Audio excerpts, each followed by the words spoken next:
jos katsotaan 30 vuotta, tässä viimeistä 30 vuotta, niin yhteiskuntahan on muuttunut aika tavalla, todella vauhdikkaasti, ja teknologian kehitys on siinä tietysti ollut yksi merkittävä tekijä. Mutta sitten jos me katsotaan meidän peruskoulua, niin sitä muutosta ei nyt ihan samassa mittakaavassa ole tapahtunut.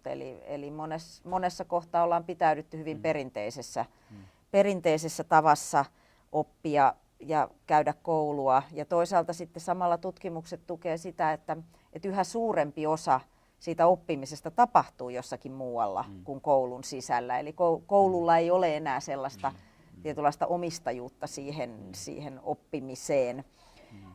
Ja se kuilu kotien, lasten vapaa-ajan, nuorten vapaa-ajan ja koulun välillä on todella suuri.